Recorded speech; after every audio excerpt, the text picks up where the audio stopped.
Hi and welcome to video 7 of this PSMT guidelines video series. We're going to talk about generally concluding things, some other tips and advice, and just wrap up. This is the last video that we're going to do. So let's jump to the first page now. Okay, so we need to talk about, first of all, your collaboration.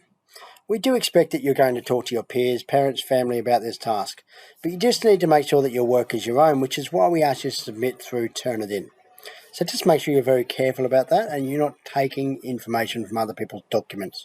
Talk about it, type up your own answers. Additionally, don't be worried if somebody's done something completely different to you.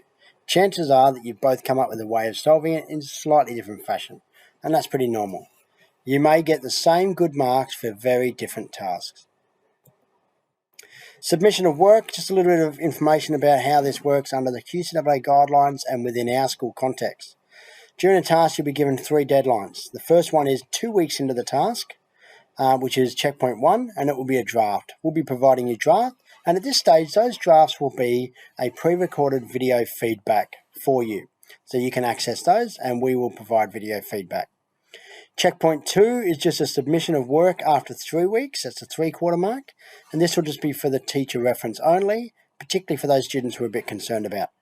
And then after 4 weeks is your final submission. 4 weeks day to day. If we hand this task out on the Monday, it will be due Monday in 4 weeks' time. The first checkpoint will require you to submit your work through HiveLearn or our LMS and through Turnitin, but it will also ask you to submit through OneNote. So just make sure you do. We're going to ask you to put it in there as a printout into your section. Once you do that, we can then easily provide you an annotated video. The second checkpoint will require you just to submit a copy to a Dropbox. And the third will be through Turnitin as well, and it will be before 8:30 on the due date. It will always be before 8:30, so it doesn't interrupt your day. Please note that in the past, Turnitin has changed some students' formatting, so we do encourage you to save your Word document as a PDF document first, and check the PDF is how you want it to look. That's really important. What should be in your PSMT? So this is just a reminder of what we've kind of already talked about. An introduction paragraph, assumptions and observations probably in a table, maybe not. Formulate section, how you're going to solve the problem, possibly as a list. Your body section, which will be your solution. Working that's required, graphs, data, technology usage. Justify your decisions as you make them. Statement of solution. You'll also have an evaluate section where you comment on the reasonableness and you talk about your strengths and limitations, and then you have to have a conclusion paragraph. And this all has to fit into 10 pages, 2,000 words. You'll note here as well that I've mentioned in the body section, working as required. This is as good a place as any for us to discuss the fact that this is a problem-solving and modelling task where we're testing your ability to problem-solve. Actual mathematical calculations are not required. And if you rely on technology to do every calculation, that is fine. You also don't need to provide like a wholesale page and a half worth of calculus type working.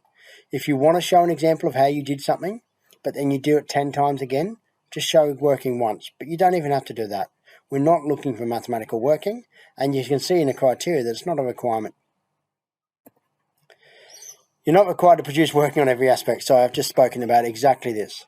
You can and should use technology. You do not need to list the technology you're using, as I've mentioned before. Just make sure it's clearly there. Some key tips. Use headings to signpost your tasks. Make it really easy to read. Apply key content language, cognitive verb language used in a task sheet. Label all your diagrams and refer to the labels. Start your report with something like, this report aims to, or something like that. Your report should be able to be independently read, as I've mentioned in 3 videos now. Answer the problem and make the answer clear, so we know exactly where it is and what your answer is. And my last slide. You'll be given 4 lessons to work in this assignment, so 3 hours in total. This is a requirement by QCAA. So I've done a little bit of mathematics around this on how long I think this should take you to finish. I get balked at and growled at a little bit for this calculation, but I honestly stand by it. I think it's true if you are really focused and you get into the task properly. Your teacher will tell you when these lessons will be. Your teacher will also check your work at the first progress check, so aim to get your full PSMT done by then. But this is my calculation work. You should be able to finish easily within 10 hours, is my opinion. Maybe it's an 80% good job and you have to polish things up. But ultimately, 10 hours, I think, is enough to get it done. But I'm talking not about 10 hours where you sit around at your desk, you got your phone next to you, you're checking your Facebook, your Instagram. I mean 10 hours where you're fully focused on a task. So you're obviously not going to do that straight through. 3 hours of that is in class time. So you're left with 7 hours. Now, 7 hours you could do in say, 9 45-minute chunks approximately. I think I've got my maths right there. So if you do 9 45-minute chunks, you're pretty well along the way of finishing your tasks. So just keep that in mind.